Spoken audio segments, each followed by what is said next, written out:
Present. Present. Here. Here. Here. John. Present. Brenda's not here yet. Brenda's not here yet. I can lose. I can lose.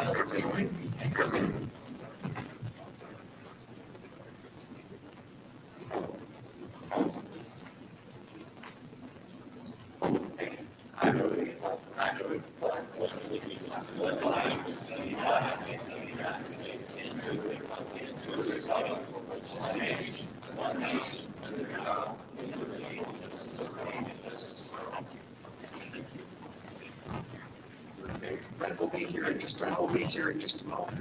But we can go ahead and start. I would go ahead and start. So Derek, second. Derek, second. It's been moved signed. It's been moved second. Yes.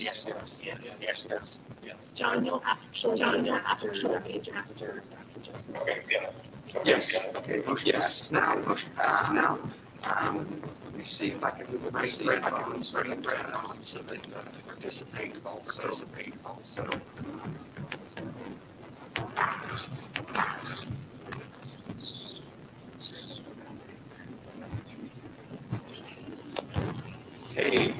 Hey, can you see us? Can you see us? Can you see us? Can you see us? Okay. Can we see you? You're still not? Okay. All right. We'll see you when you get here.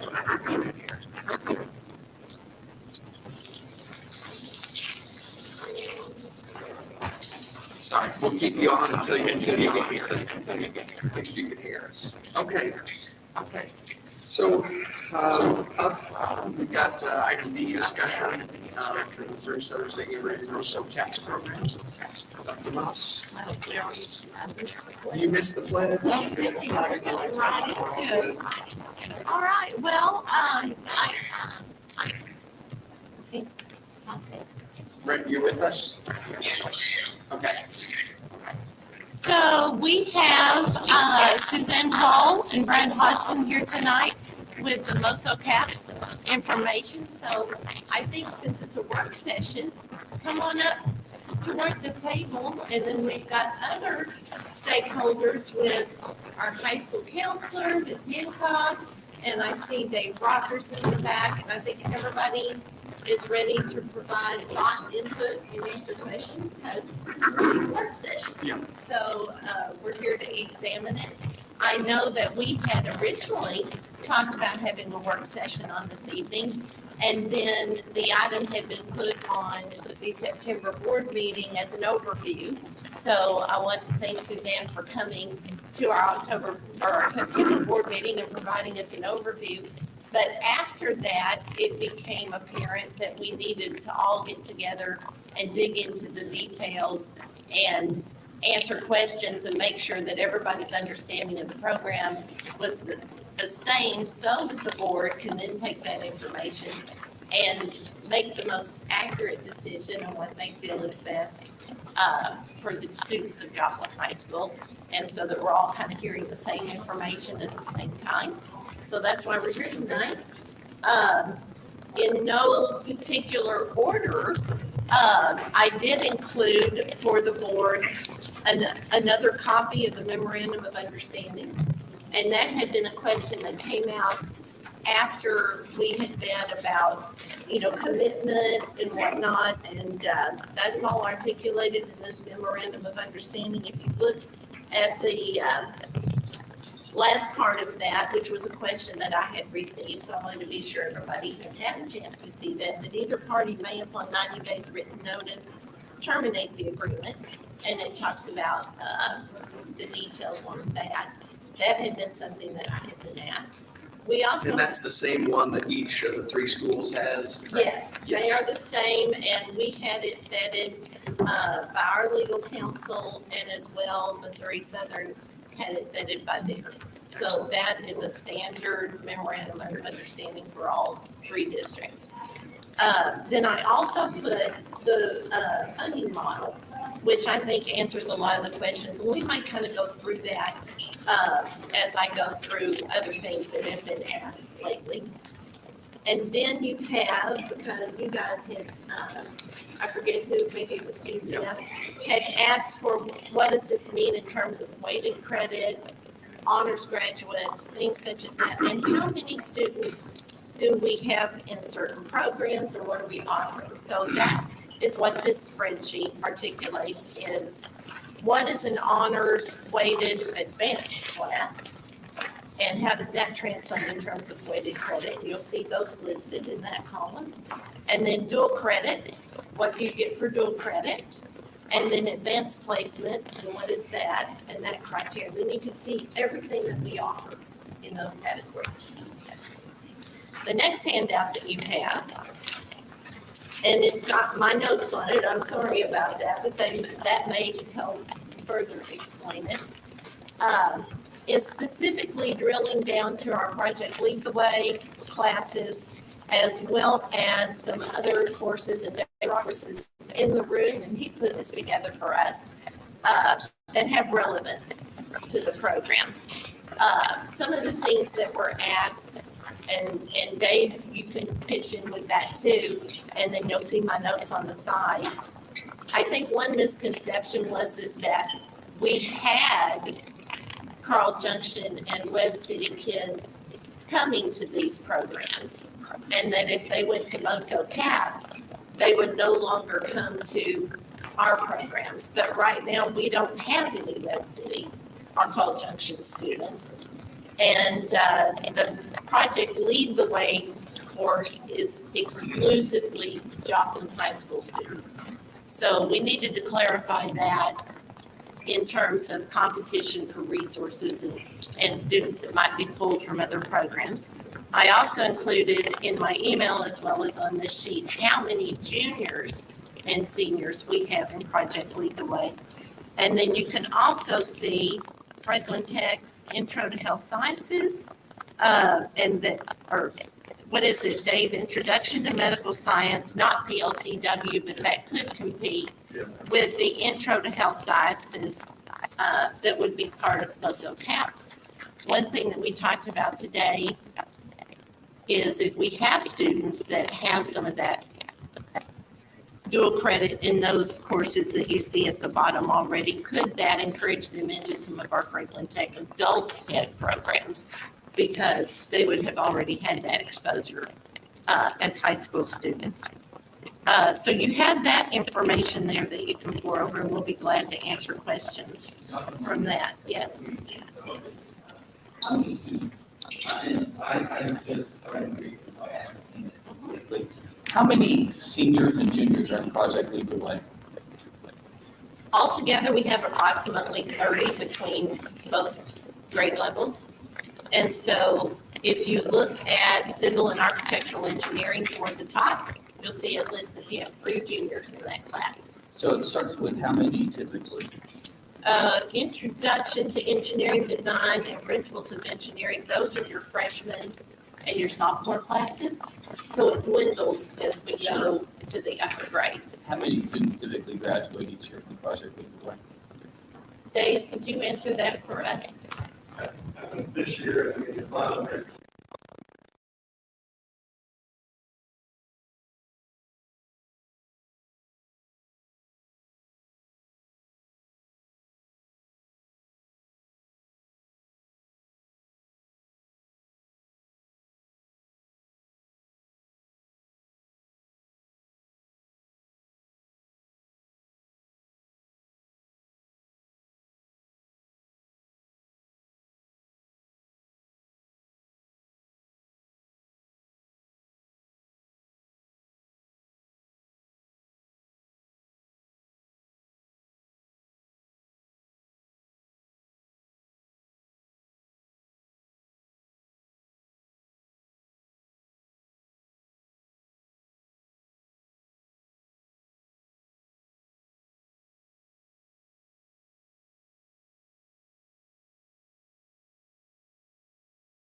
I can't speak to your PLTW program. I mean, I know what ours look like in the district that I serve, but I think it's probably a different student. So, and because the courses are so limited in the PLTW course offerings, I think, that's one thing that we've been very cognizant of when we're looking at what kind of programming we're going to offer as far as coursework, because we want to make sure that there are a lot of opportunities for the students at different avenues. Of course, it would be different. And the strands that you've got, you start your junior year, or you can start any year. You can start your junior or your senior year, and you can do consecutive years, junior and senior year. So the PLTW courses are starting their freshman year, so they have access to those freshmen, sophomore, junior, senior, or just junior and senior.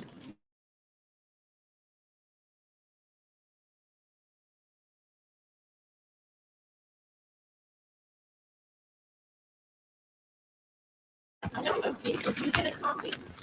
Yeah, bring me a copy. I heard the question was the answer just juniors and seniors? Yes. Okay, so I'll make sure. Did they think that?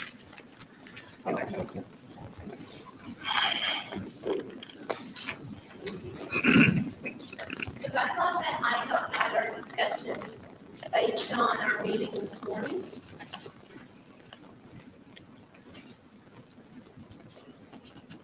So again, articulating how many students are currently in our project lead the way, because then that's on the back of your handouts. I think that, did we already have that? You have it in your group packet. Oh, okay.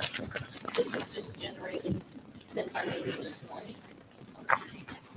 So I think I heard you say no Carl Junction, no Web City kids in our project lead. Do we have some in Franklin Tech at all? Okay. Not right now, they're going to Carthage, and part of that goes several years back. The barrier that I heard about when I got here, and that we've talked about in terms of other tech centers, is that years ago, when the start times changed, and I know Dave and Terry can talk a lot more about that because they were living it. When the start times changed, we didn't line up with the other schools around us. So it was a barrier to recruiting from other districts. When, if they started 8, we started 8:30 anyway, they were missing learning time. And so that has hurt us in our ability to recruit from surrounding schools. We do have some, I believe, from Sarcoxy and a few different places, but right now we don't have any Web City or Carl. And that was something that I learned through this process as well, is this going to take Carl Junction and Web City kids out of our programs to pull them toward Missouri Southern? So right now we don't have any. So that seems to have already happened. So when you look at the first piece of that, it reiterates what we shared in the handout about how many students are currently in our Project Lead the Way program. Again, that's exclusively Joplin students. And then you have the dual credit, that's of course weighted credit handout. And you can ask me earlier, Jeff, if Project Lead the Way, those are asking kids for weighted credit and count toward undergraduate. The undergraduate is And more. it's certainly good.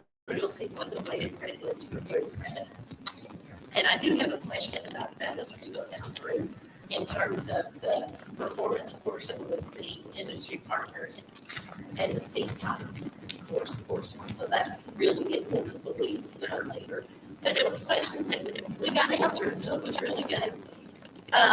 So you're pursuing even that the industry partners might be able to pay the tuition fees. Do you want to talk a little bit about that? Yes, and I mentioned that briefly at the meeting in September. So we're going to be looking for Strand sponsors in order to make this equitable for all students, because it's really important that all students have access to the dual enrollment fees without having to worry about the tuition themselves.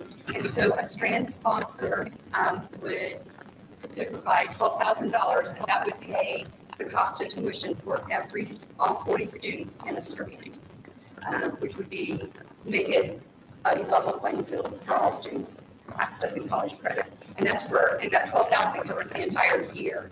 So it's 6 credits total, three in the fall, 3 in the spring. And so we'll do that for each strand. And this is junior stage, so they can conceivably take 12 credits. 12 total during the course of the 2 years. Correct. And they would all count towards a degree program. And then also on our MOSO CAPS website, almost complete. But you can actually Google, and we can even probably bring it up. You can go, if you Google MOSO CAPS, you bring up the website, there's a tab called Engage. And when you click on that, you can go to college, I think it says college and university affiliations, and it will provide you a list of colleges and universities, not just in the state of Missouri, but across the country. University of Oklahoma, all of them supporting the CAPS programs that are in their states and nationwide. So they're transferable credits. And that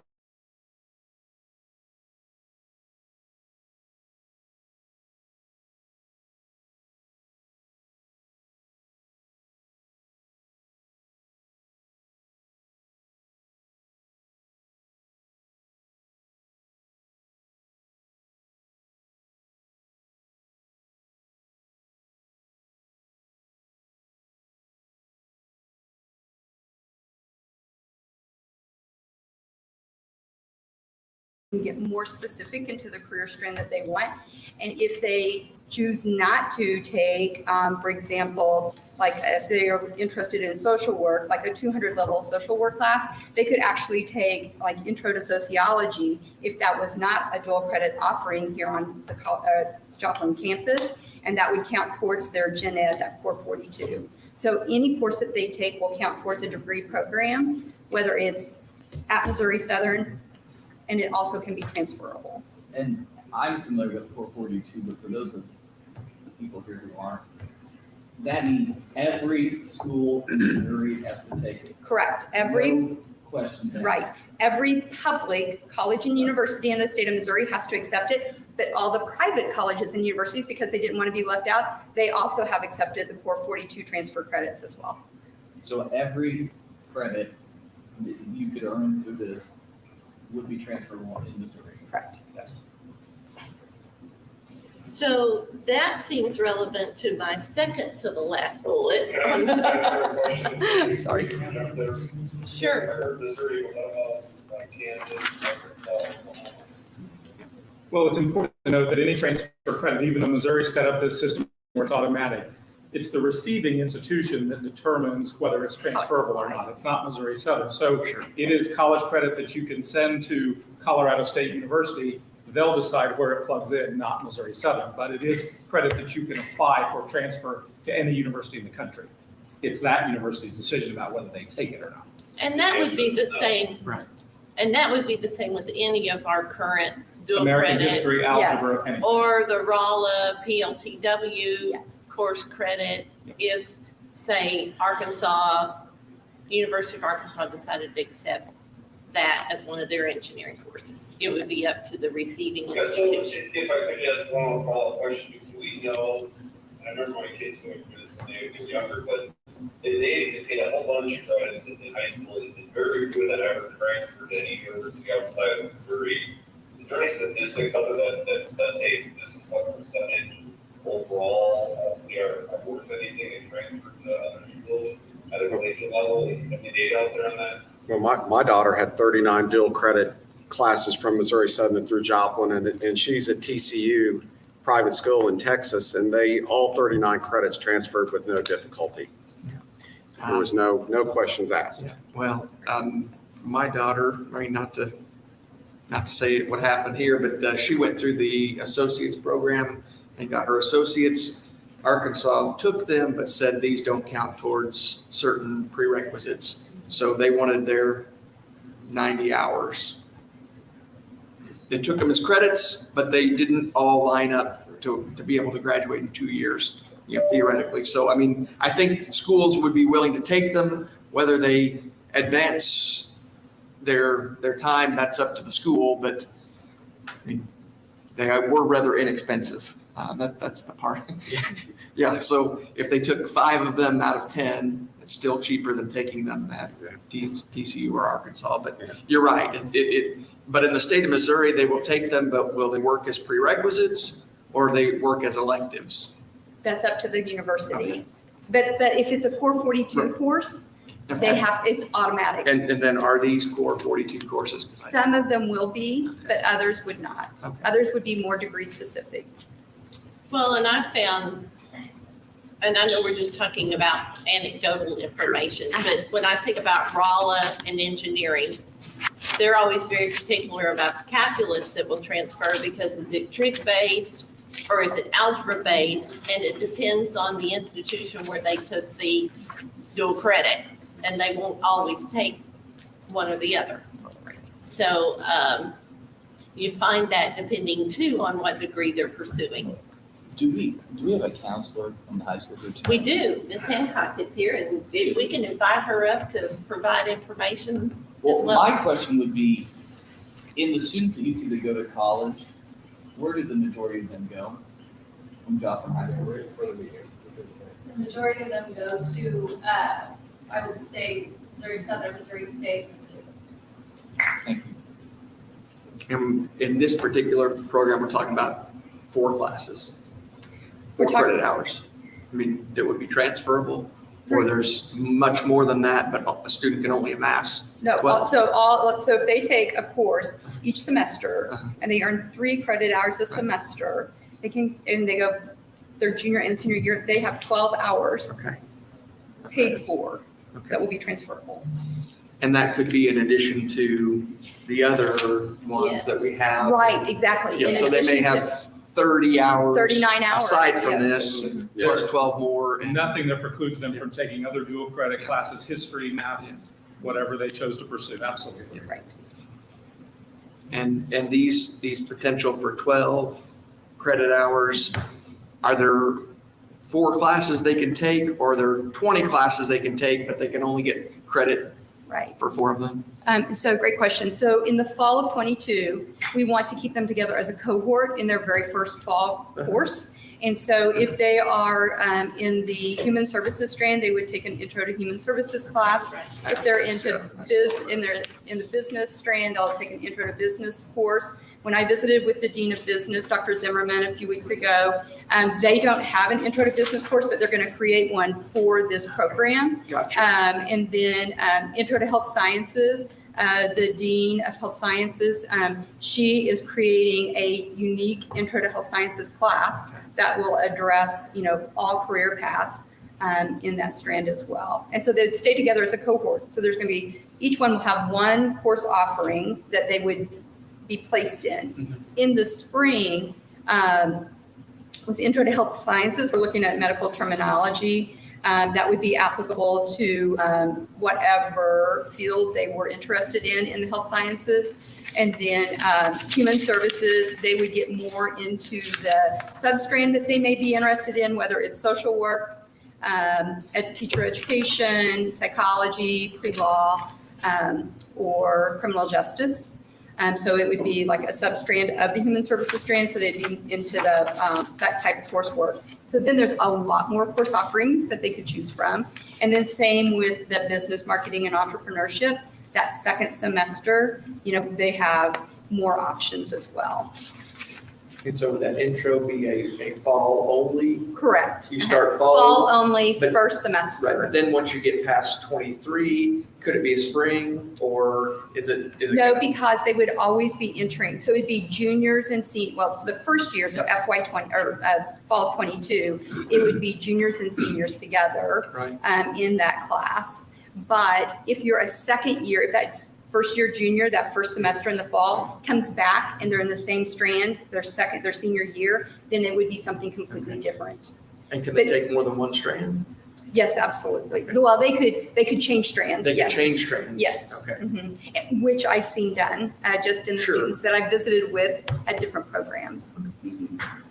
I mean, not everybody knows what they want to do And at that's the 14 years old. beauty of this program, exactly. Or even 30. Yeah, well, you know, hey. Right. I was going to say, I was in respiratory therapy at Freeman Hospital for 10 years until I realized I really want to teach. And so I went back to Missouri Southern and got my degree in education. So, yeah.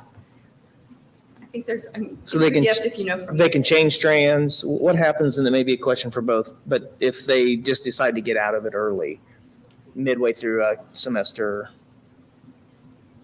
That is something that we would highly discourage because, I mean, the seat's paid for. And Right. so, yeah. Well, I understand that, And but the same in any course, Yes. you know, if a high school student drops a class at midterms, there's really nowhere to go with it. Yeah, right. Yeah, it's highly, yeah. Same We would thing work with college them. classes. Yes. If you drop Credit it recovery. mid-semester. right, but we're dealing with high school kids. Right. So I understand. I'm wondering if there's something different, if it's going to look the same.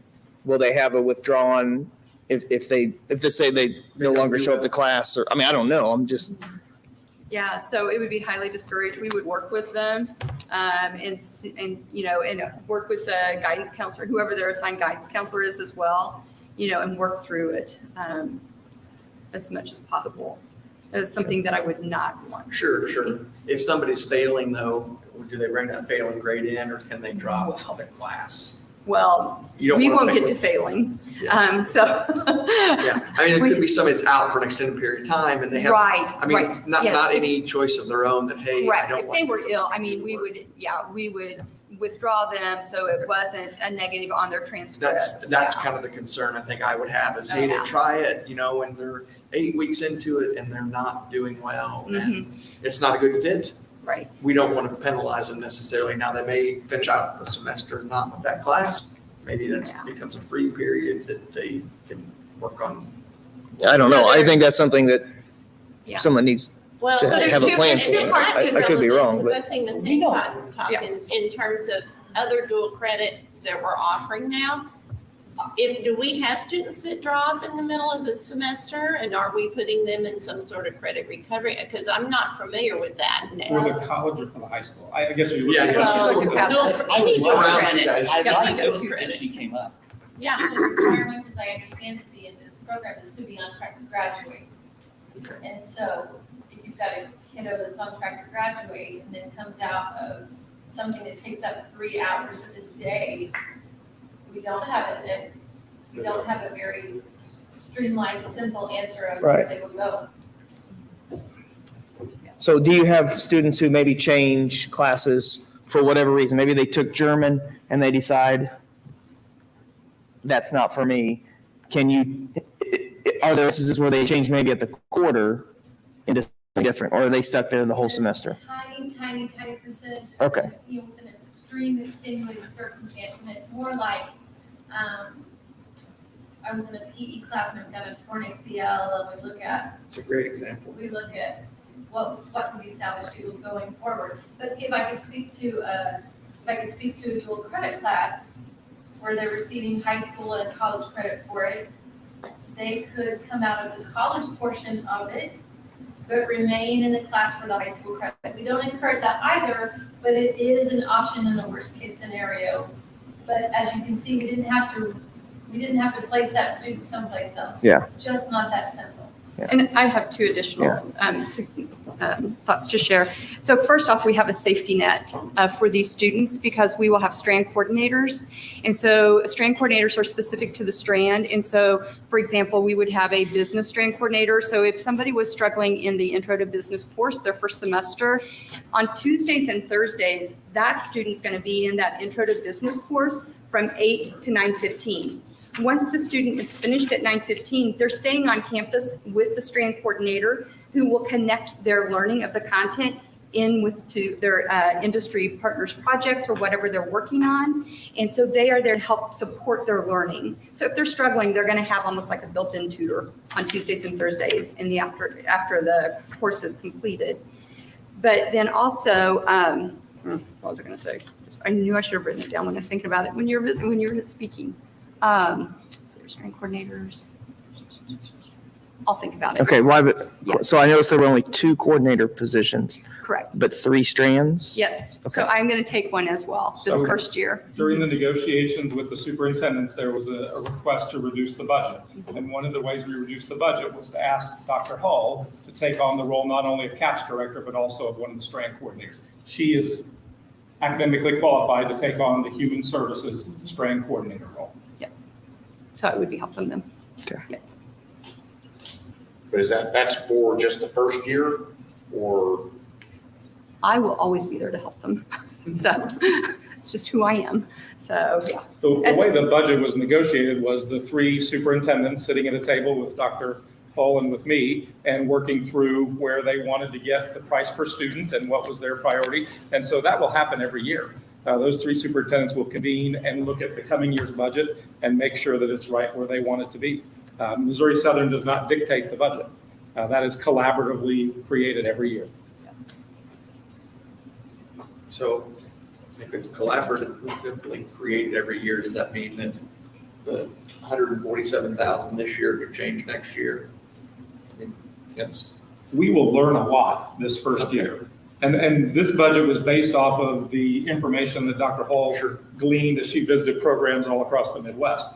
But we're going to learn a lot this year. And so I think from year 1 to year 2, there will be a change in the budget because we'll know we need less here, more here, same here. So yes, I think it will change. And these students that would come to campus, are they parking on campus like everybody else? Do they get special, tags or things that they can, get to and from school? Is this all in one building somewhere? Is this scattered out in the?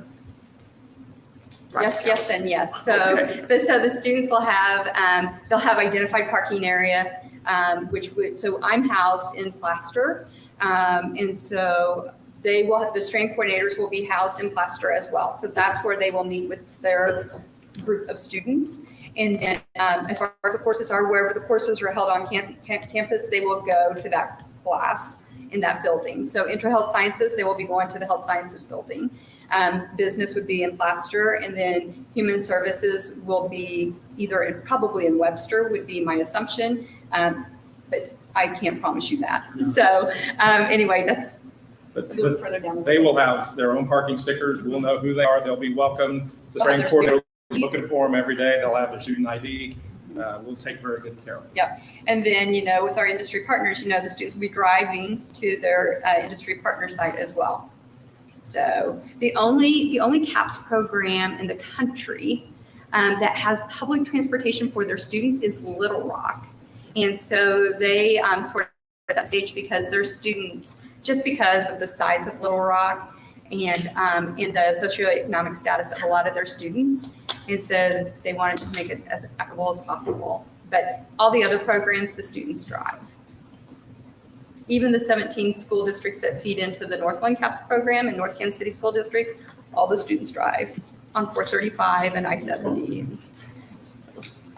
So I know Sorry. that as board members, we want to be responsible stewards of our money. And so I'm going to ask us talk some questions about this. I don't know how is this $150,000 roughly of money that we're talking about directly towards MOSO CAPS? Is that something that we have available in our budget, and how would it be categorized? I mean, this is not an expenditure that the district has taken in the past, is it? No, it is not. We would have to look around and try to pull where we could for this purpose.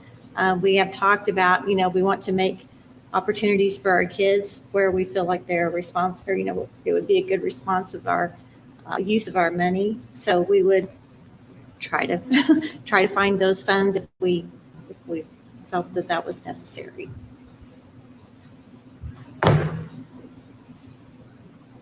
Well, as a parent with 2 kids in college, I can tell you that the cost of the credit hour that's being negotiated through the MOSO CAPS program is very, very affordable. It's great to find sponsorships for that. It's very exciting. As a board member, I look for our district and our community to find ways of partnership with one another. This seems like such an opportunity, but I certainly appreciate all the reservations and concerns that we have about introducing a new program like this. You know, how many of our students will benefit from it? How many of them are going to actually participate? That's the anxieties I have. Are we selecting a few? Are we going to adversely impact our friends at Franklin Tech? You know, we certainly don't want that to happen. So I didn't know until this evening that that was less of a concern than it was before. I'd heard great concern about that. And when we're serving the number of students that we heard that we were serving, and that number seems to decrease as they get older, and we're talking now on MOSO CAPS on just the junior and senior level courses and the diversity of programs. I'm excited about it with reservations. You know, a lot of the reservations that I think other board members are expressing. But, you know, there's a part of me that thinks, you know, how are you going to know how this is going to work until you do it? It's kind of sloppy to say that, isn't it? And I said it out loud for the world to hear. I'm not proud of that, but I think there's that fear of a new program of what are we doing here? And at the same time, I want everybody to know I feel a great deal of excitement for, as a public school system, trying to offer these opportunities for college level courses for kids who clearly intend to attend college. So there's that, you know, trying to balance all these things and be responsible for doing so. Sorry. I'm sorry. Go ahead. Well, it's, before we get too further along, but with the transportation, and I haven't seen it anywhere, maybe you talked about it, but it seems to me like we're not providing transportation in the school district.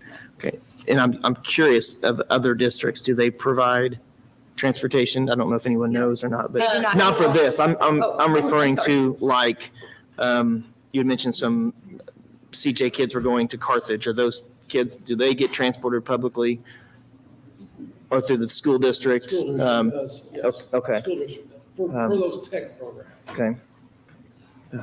And I'm sure there's others like, I know Diamond to Crowder, and I assume those are bused too. I don't know that, but I know this is probably a little different, but I kind of see it in the same light. I'm wondering if there were conversations about it or if it's a hard no.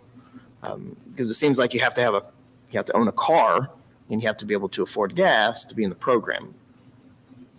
And what about getting to the employer partners, or do they come and pick up the bus? I mean, that's.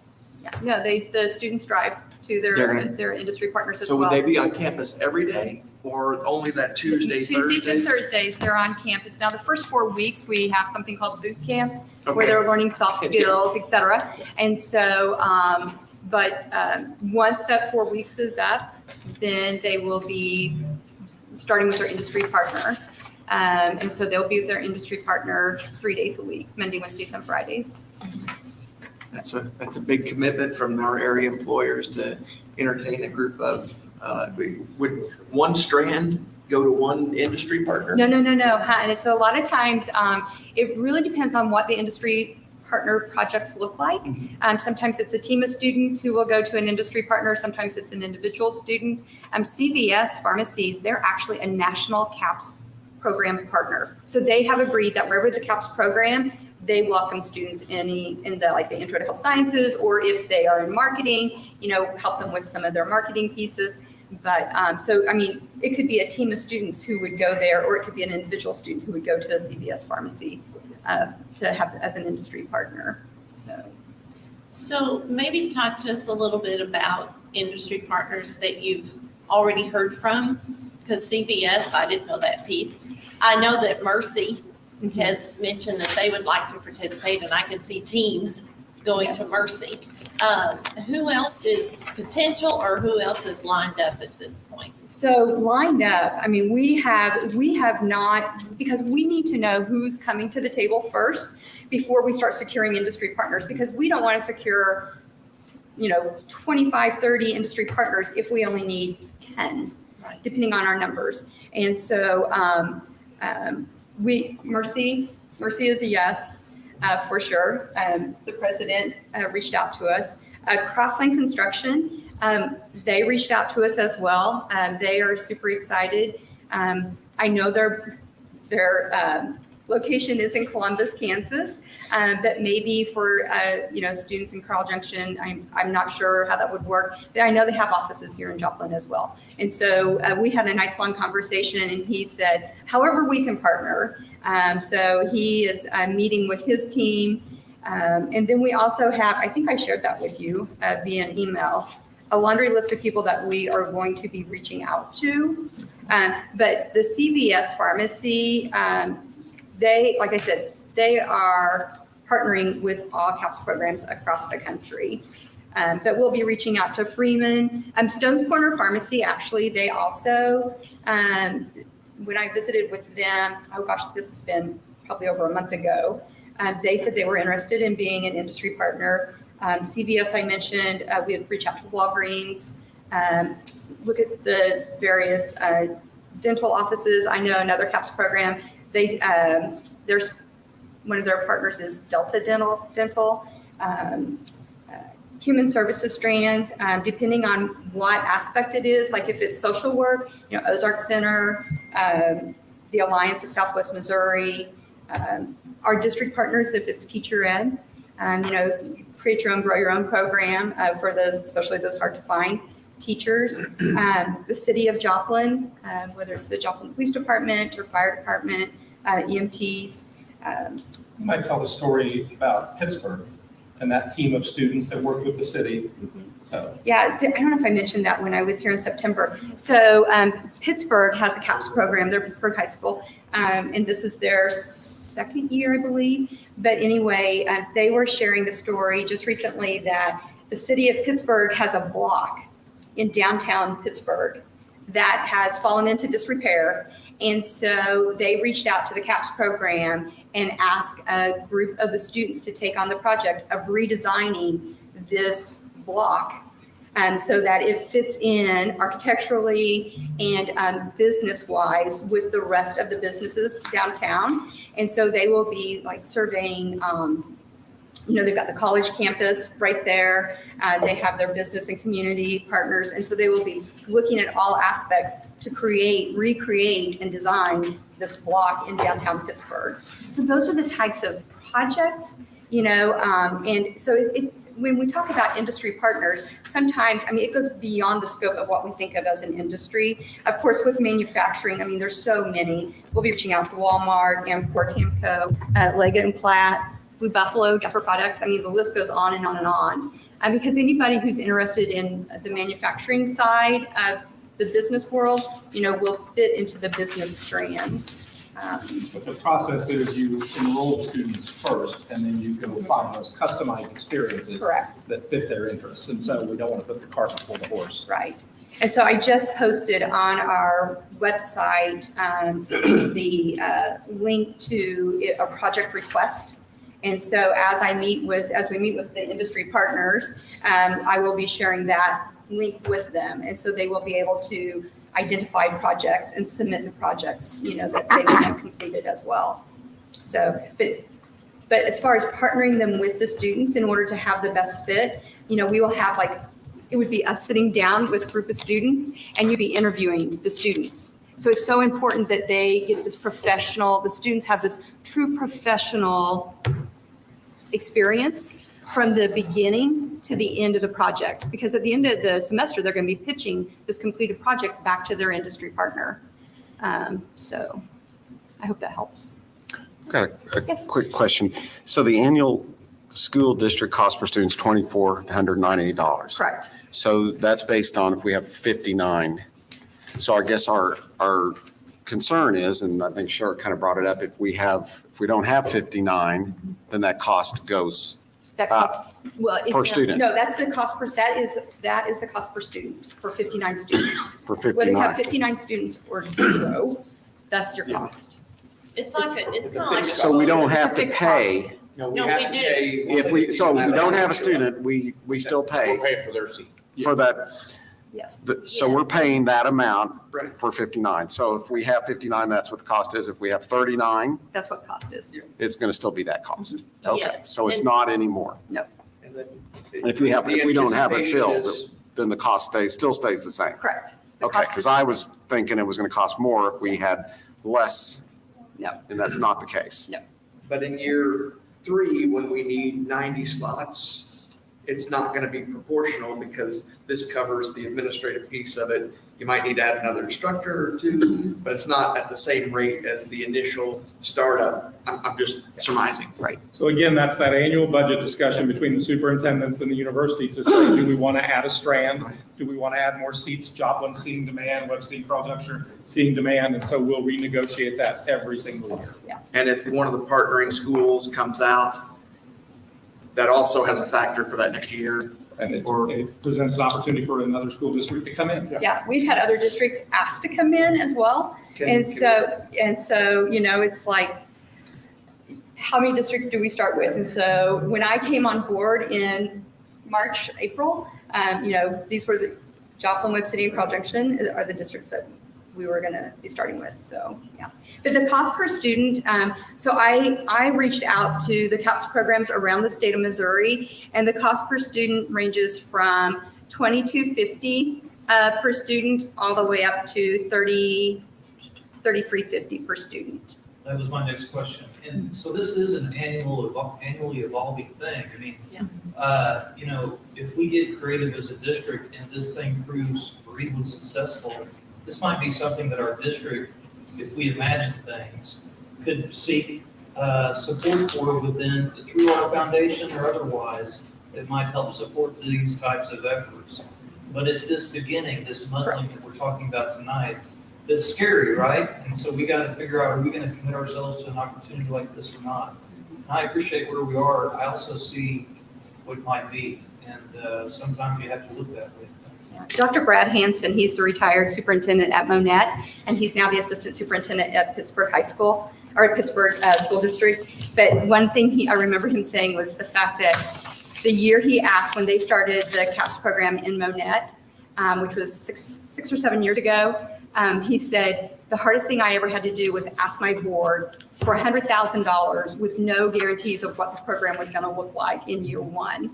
And he said year 1, they had 7 students. They now have over 75, but he said year 1 was hard. And, but. And how many years have they been in it? I think this is year 6 or 7. Okay. And so, and they have over 75 students, and Monette's not a large district. And I think they have a couple of students come in from Purdy, Pierce City. I think they have 2 students come in from Cassville. Right, so you're kind of hitting on the next thing I wanted to mention. In our senior class, I've been on the board 5 years. I'm in my 6th now. It seems like our senior class averages 500 plus students. So in our junior and senior classes, we've got over 1,000 students. I mean, I hope that we can find kids who see opportunity here more than other programs that we have. And this actually is an opportunity to look at those other programs and see how we might improve those as well. I mean, I'd like to see us grow what we're doing at Franklin Tech, because I'm a huge supporter of Franklin Tech. They are awesome. Dave's done an amazing job there, and everybody that has. But this again is broadening our horizons and perhaps, supporting a larger group of our students. I mean, when you have the numbers that we have, I would hope to see more participation than what we see today. Yeah. Maybe it's, I don't know. In the 59 is junior and senior. Correct. So really, you're just looking 30. at 20, 30 kids out of 500 Correct. per class. Correct. And spread out over 3 strands, morning and afternoon. Yeah. So it's about 10 students in the morning, 10 students in the afternoon. So a couple things that we talked about that we may adjust because it looks like it could be a barrier in our schedule. The way our high school schedule runs, and we start, like if we start at 8:30, but we're talking about starting at 8 with this program, and then it says 2.5 hours, but it potentially blocks out 3rd hour as not accessible to our kids as well.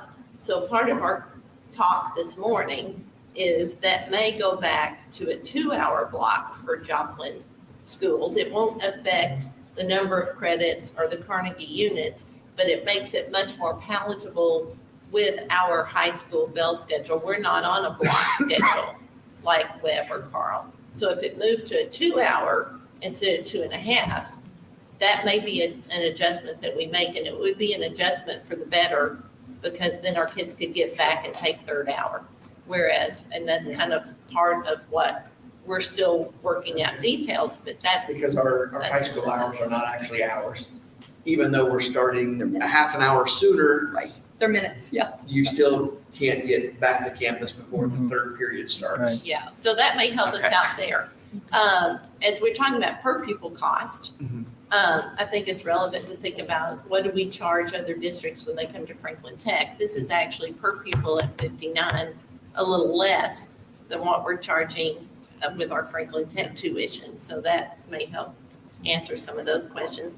And I think it is very important that we talk about, we may not have 59 year one. I will be extremely shocked if we have 59 in year one. We're thinking it could probably be more like 15 to 25. Right. But when you think about the cost of the program at 147,82, and we look at other classes and instructors, and I've got that somewhat articulated in your spreadsheet that Dave provided. When you look at salary costs for how many kids are in Project Lead the Way, you look at then adding benefits to that, and did we have to bring on another science teacher because that pulled to teach those classes? This is not out of the ordinary for that number of students, even if we end up with 20 to 25 kids in year one. So what, So I want to know, I'm sorry, Mike, I want to know that Southern is going to recruit kids to this. well, that was my next question. Now. How are they gonna know about this? Yeah. So originally, there was a component in the budget for marketing because we knew the districts would need help in attracting students in the first year. After the first year, second year, third year, we'll have a reputation amongst parents and students and will be much easier. That was one of the areas that we shaved the budget in an attempt to get the per student cost down to where it needed to be. But Missouri Southern is committed to working collaboratively with the high school counselors, the high school principals. We have marketing dollars within the institution allocated for CAPS, for digital marketing. We will do everything we can. We want to see these cohorts full. And so we have a vested interest to stand side by side with the high schools and fill these cohorts. And if someone doesn't start in the fall of 22, can they take a class in the spring of 23?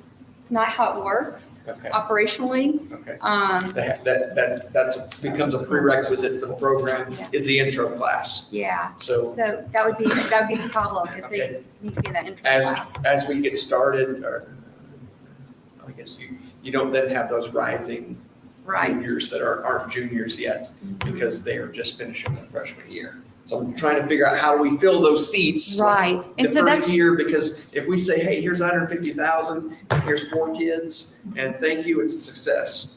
Nobody No. wants to see that. We want to see you packed and full and fighting, hey, can you get us some more seats? Right. Can we do that? Can we sublease those seats out to yes, some you dealership can.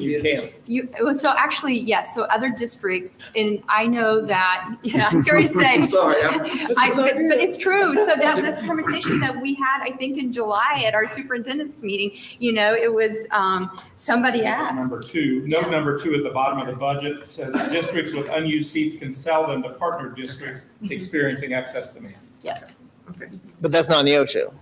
No, Neosho already has their own CAPS program, Okay. so. Web City, Carl Junction. Okay. Yeah, Yep. so Web City and Carl Just those Junction. Oh, I couldn't sell to Pittsburgh or to, No, because or they're not part of Diamond ours, or- no. They have their own budget and their own. Yeah. But as we bring additional districts on board, and you know, something else is, you know, there, you know, the homeschool kids.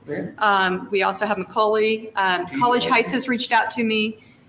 So there are other high schools that are interested. but we could only sublease to someone that's already in the program. Correct. Right, but as far as the private schools and the homeschool, depending on their address, is where they would plug into the seats available. Yeah. And we would market to those private and homeschool. As well. And could that be in year one? Yes. Yes, absolutely. Absolutely. Which would mitigate the. Right, because I think maybe we all agree startup is the most challenging piece of it. Once it's going and established, that's easy. Right. Those are the easy things, but getting it started I You don't completely know. understand the hesitation as Yeah. well. I would be saying the exact same thing. I always think of the movie Jaws when we're gonna need a bigger boat. We're gonna What you hear from other districts is you're gonna need more seats. Yeah. Year 2, In 3, 2, 4. 3, 4. I mean, it just grows exponentially once the word gets out. I think it's an outstanding opportunity for Joplin schools to have this program. And I can't imagine, I know there's going to be some risk to start it up, but I can't imagine that's, hey, nobody's locked in on anything. Right. I can't imagine that this just wouldn't explode. I think it's good for Joplin students. I think it's good for the district. I think it's good for the community. I think it's good for Missouri Southern. I can't see a drawback on it. And I would be willing to, personally, to take that risk. But I think it's outstanding. Thank you. It's all about the students, providing them another avenue for learning. And question for the transcript type side of it, there's a bunch of options. Can they take more than 28 credit hours at the high school? It is possible to get more. So you take this class and because it's a block schedule, they can't take something else they want to that's already available. They can take this during the summer. One of these that's already on our schedule of approved classes. So, I'm not sure you can take them in the summer, but you can take them throughout the rest of the day at Joplin High School so if if they're it's, available. I'm Yeah. gonna try and pick one that makes sense, okay. ACT exam prep, can they take that during the summer and get college credit for that if it's at the same time as the block credit? It's the first one on the list. Missouri Southern this summer actually did offer to let kids take, they had a shortened catalog of courses that anybody could take, and we did have 10 or 12 students taking part in that. Okay. Does that answer your question? I mean, that is an answer. I'm like, okay, can we get that list of what those classes are? And was that published around or was that just? Missouri Southern, and I'm not sure that will stay the same from. Gotcha, summer to summer. gotcha. And was that Missouri Southern credit or was that high school credit? Dual credit. Dual credit, okay. But this is the first summer that type of opportunity has been afforded to our kids. Okay, So it's brand new. good to know. There's so many moving parts to this. It's a little overwhelming. I looked at the calendar between the two schools, and there's almost 20 days that are different as far as attendance Between Missouri Southern and in Joplin. Joplin. Yeah. And Yes, so, and you may have already addressed this somewhere along the way, but feel free. it'd be a modified calendar. And so the students would start on their first day of class. I haven't looked ahead to see where. And I'm just referring to like this semester. So you guys started a week before we did. Right, so they would Right. need to start that college class when Missouri Southern started. So they would start then for that class, but it's gonna be finished beforehand, before you might get out. Well, I know it would finish you before Yeah. your semester, but It's- then they would continue with their industry partner. And those other 2 days a week, when they didn't have their class anymore, they would be meeting with the Strand Coordinators, because that's something that I thought through. I was like, okay, Is that still at Missouri Southern? yes, so they would still be coming to Missouri Southern.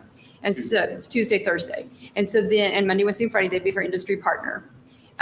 Then second semester, because as a parent, I wouldn't want my kid necessarily sitting at home the first 2 weeks after Christmas break, So they would come on campus, we would do our boot camp, and we would start getting those industry partner projects, and we would get those all aligned so that they would be ready to hit the ground running with their industry partner 1 to 2 weeks in to the semester.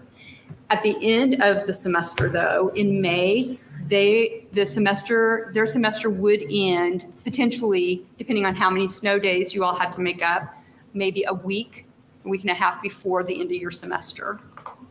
So that would be the only hiccup part. And would you envision one industry partner per student per semester? Or is that, hey, I've got a 3-week project, you're on this one, and then you'll go to a 2-week project, and then you'll go to a 5-week project? So typically they stay with an industry partner. There are a few CAPS programs where they do change industry partners, but it's that mentorship that's established. And so they will stay with one industry partner for the semester. The second semester, that could change, but there are some industry partners who want to bring them on board. I've already had I've already had a couple of people ask me who are in the industry sector if they could pay these kids. And I said, well, it's a non-paid program. I said, but in the summer you could hire them. So anyway.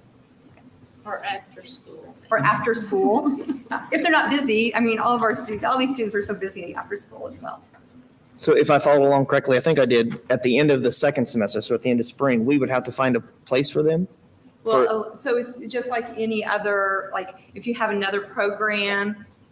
So I can remember we had dual enrolled students in our district at Mizzou, Westminster, and William Wood. And so they could either come and be in like a study hall or hang out in the commons, or they stayed at home because that was their on-campus time. And campus was finished, that class on campus was finished. Okay, so I'm wondering what that'll look like from our end, maybe then. Right. More than your end. Is that what we do now, Ms. Hancock, for dually enrolled students? Let's take, for example, someone who has what we call a college release, where they are doing a college course as an independent study that they get dual credit for. They're not required to attend.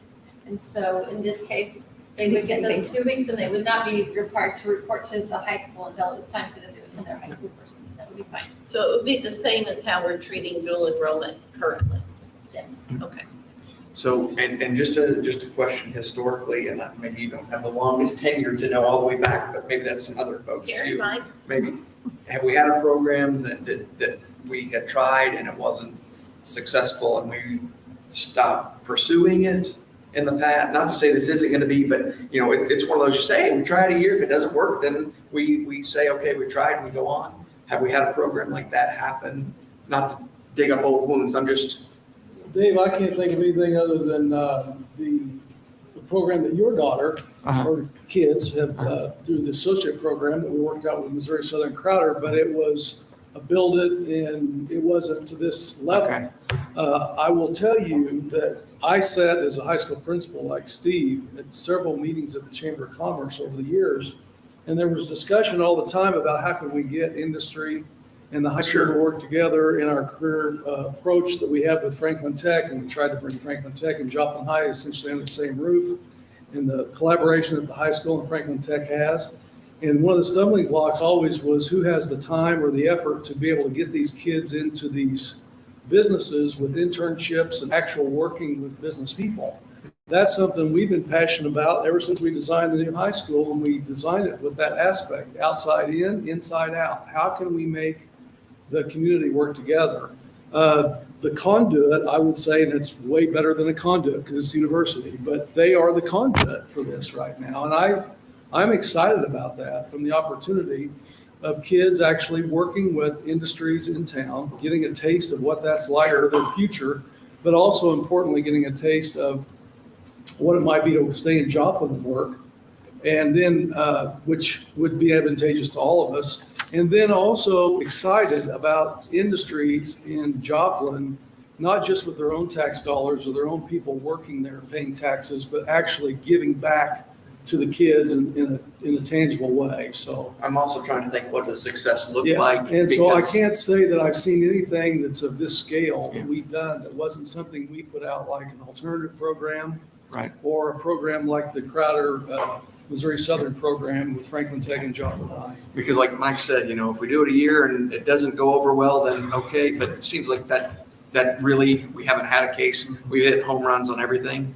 So maybe it's best to say, okay, if we give it a try, hey, let's say first year, okay, we're paying for 59 seats, but maybe we need to make some type of, hey, if in year 2, we only get to 30, we need to consider, and if year 3, we're not to our 50 seats or 60 seats, maybe this isn't the fit that we thought it was, where you've got some type of metric so that as we're going in, we all know what the expectation is, as opposed to, hey, if it doesn't work, then no problem.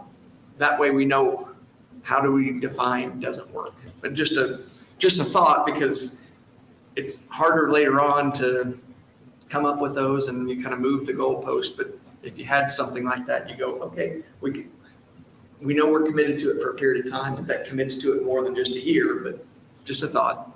When you're talking about partnering with folks like our students from College Heights or otherwise, and they might be occupying seats that we have available, is there some expectation that they would be reimbursing us for those seats, or they're just getting the benefit right now?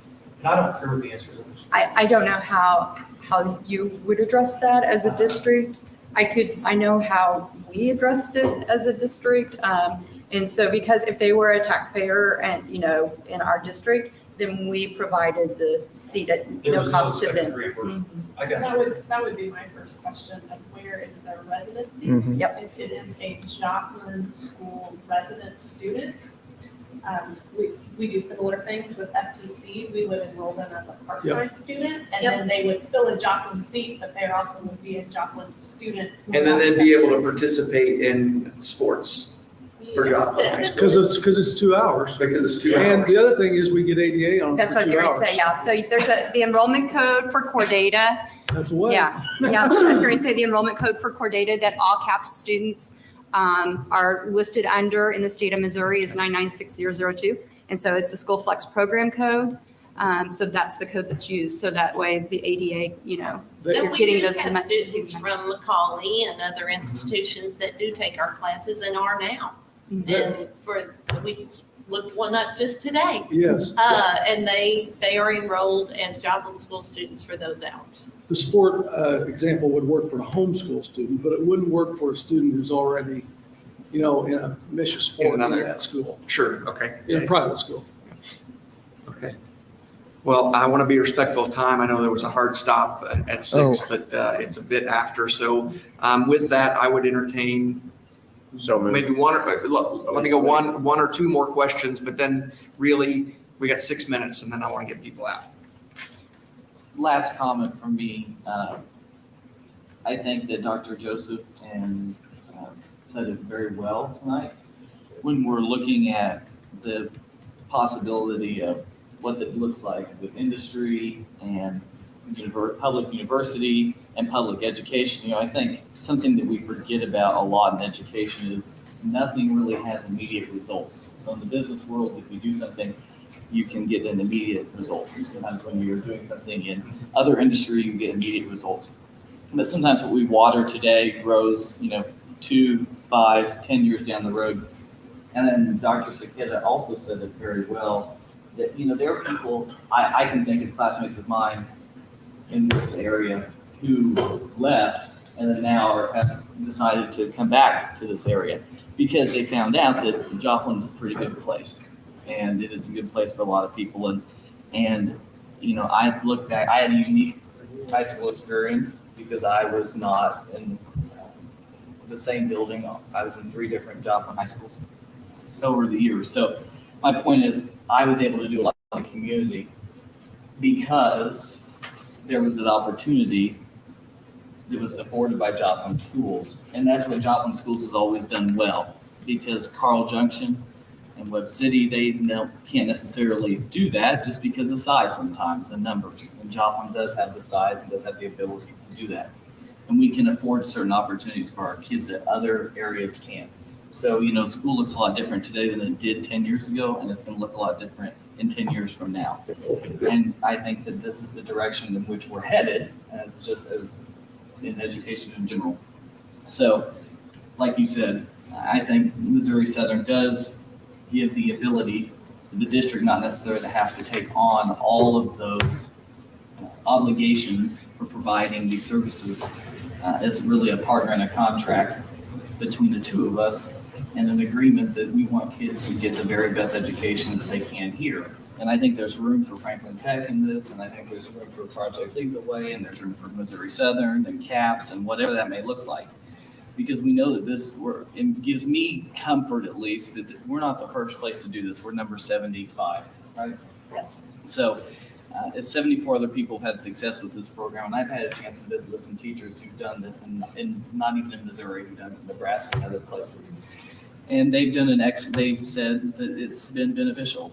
And I agree with Sheriff, we needed to ask those questions about the dollars that need to be spent. And Brent, excellent questions on the calendar, because that was something I thought about as well. How do we line these two particular areas up? And that's, I think, really what this is all about, is all of us working together, even though we all have questions about what it looks like. But nevertheless, I think at the end, we'll have a nice finished product for our students. And that's what school board members do, is to provide good opportunities for students and to be partners in that with our administration. And Dr. Moss, thank you for putting this together and what that looks like, because you spend a lot of time on this. And Carrie and everybody at this table, including representatives from Missouri Southern. So I'm thankful for that as well, because what this shows at the end of the day is that Joplin truly cares and wants to do the next best thing for our kids, and it shows in our community. I have a few things, but one additional one now and I didn't know this, but the 74 other schools that have gone into this, I wonder, and it may not be a stat on this, but how many of those have their own technology department? Is that a number that we know of, or? There are 70, so we're the 75th program in the country. Okay.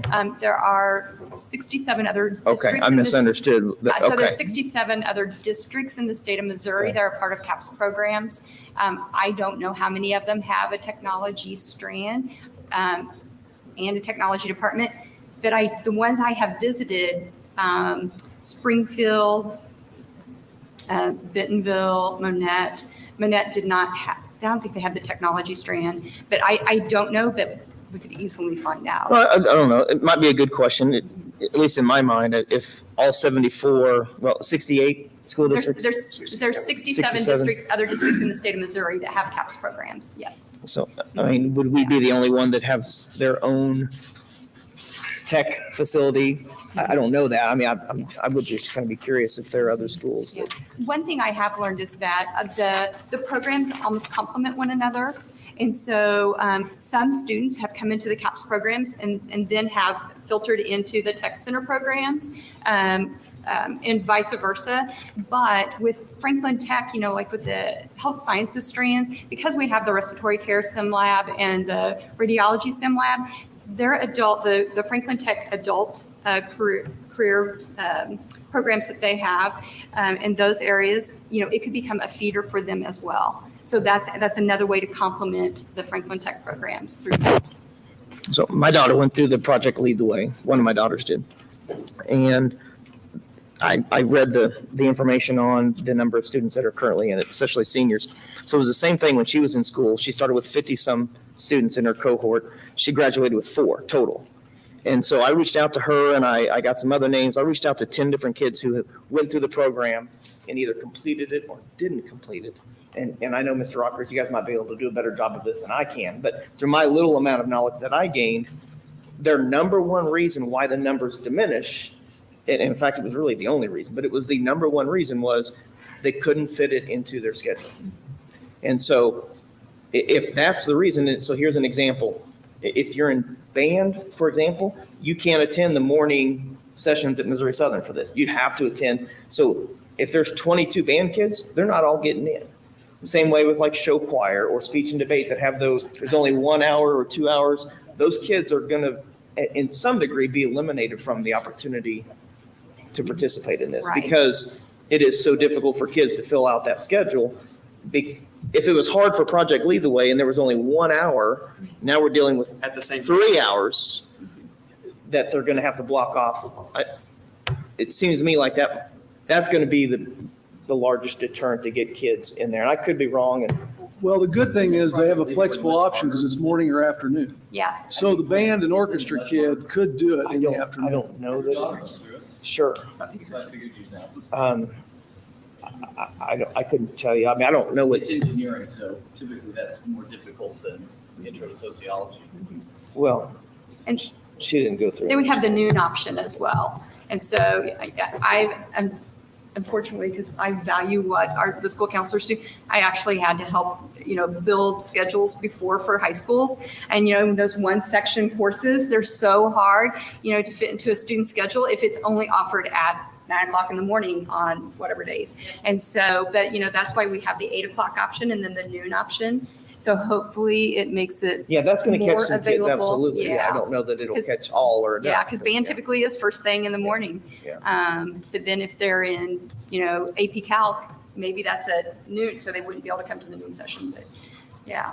Carrie, I missed what you were saying. I'm sorry. That's what I was Okay, saying. I think the fact that they're doing the. I agree. I think that's Does sure. help It tremendously. does help. It does. Really does. Absolutely. And then I don't know, I don't want to put Mr. Rockers on the spot, but I'm just curious, what's your thought as far as this impacting your program? Sure. Well, I think scheduling is a key thing, just to give you an example, I think in 08, when we started at 8 o'clock, we had 115 kids come to us from Lake City. When we shifted our schedule, this year we have 29. So that has a big impact on the number of kids that could take a block program. When we switched to an ad project lead the way program, we dropped one of our senior health programs that was probably serving in a good year, maybe 20 kids. Now they were there for a while.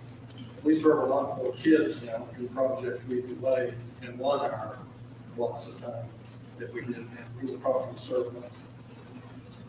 We probably had 75 juniors and maybe 40 to 45 seniors back then.